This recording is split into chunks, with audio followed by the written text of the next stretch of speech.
Hi, ladies and gentlemen. This is Bradley Blows, author of Euphoria Boats, based on author's true story. Scene 6, action.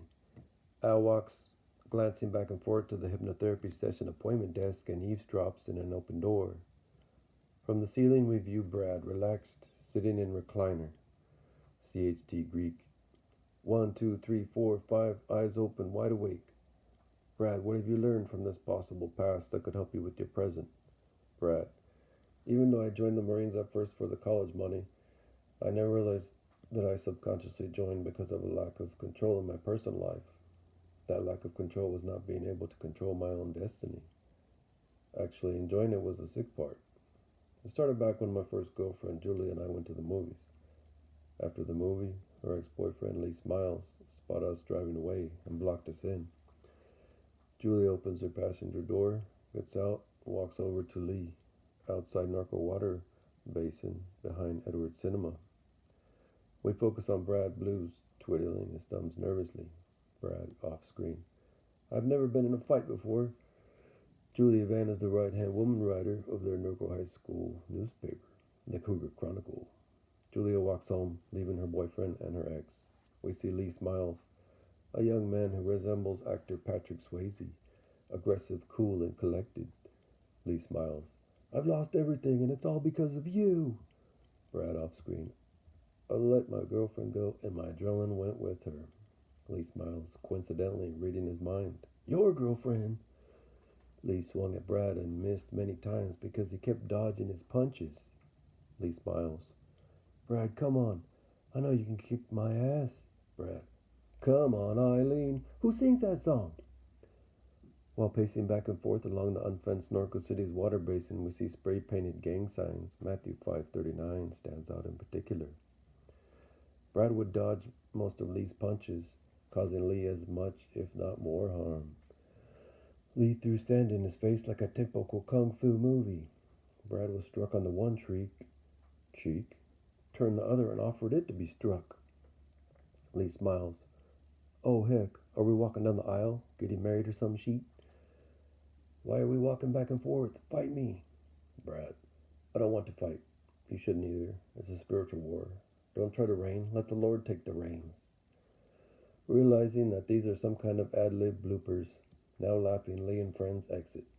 Brad goes to Julia's. Her sister and mother were sympathetic at first. Julia cleaned Brad up, and ironically, she was his again. Brad. This event wouldn't have been the straw that broke the camel's back to join the Marine Corps if I hadn't then known what the writing on the wall, Matthew 5:39, meant. CHT Greek. You can't change people with your fists, Bruce Lee said. Lights start to turn on with her daily prayer that God's listening, because you're feeling lighter, and now you're more discerning of where not to go. Bruce Lee said the best way to avoid a punch is to not be there. Brad. For our struggle is not against flesh and blood, but against the rulers, against the authorities, against the powers of this dark world and the spiritual forces of evil in the heavenly realms. Ephesians 6:12. I've signed to go to the Marines, and I'm passive-aggressive? CHTG Greek. You won't be repeating what you've learned. Look at it as reinforcing what you know, so that one day you will easily relate it to others. Brad. I'll keep that in mind while I momentarily take a step back in Ephesians 6:11 and put on the full armor of God. Montage. The Goodyear baseball cap sat motionless on the lake's floor for years. We hear Creedence Clearwater Revival. Who'll stop the rain? As we read words on screen. When Elijah prayed to stop the rain, false gods dry up and wither away. 1 Kings 17. After the sun darkened and the moon gave no light, the stars fell from heaven, and the powers that be shook the lake. Underneath boat traffic, the lake begins to riptide, gradually uptowing the hat. Then the coming of the clouds elected great power and glory from the four winds.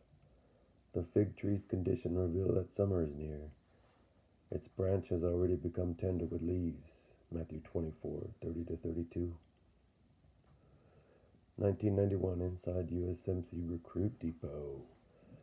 Marine recruits having their heads shaved with electric clippers. Hair piles up on the floor. Dissolve 2.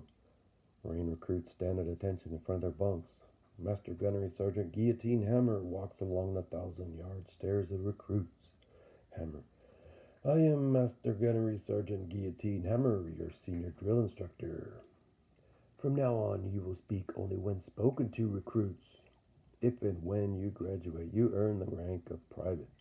Until then, the first and last words out of your mouth will be, sir. Do you things understand? Recruits in unison. Sir, yes, sir. Hammer. Hell no. You things sound like mice. If you're men, sound off. Recruits. Sir, yes, sir. Hammer.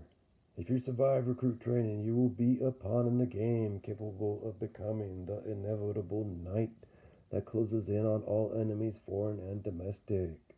However, until that day, you are dirt, so you can learn our enemies to keep them where they belong, at our feet. My orders are to weed out all the compulsive liars who do not have the actions to serve in my beloved corpse. Do you things understand that? Recruits.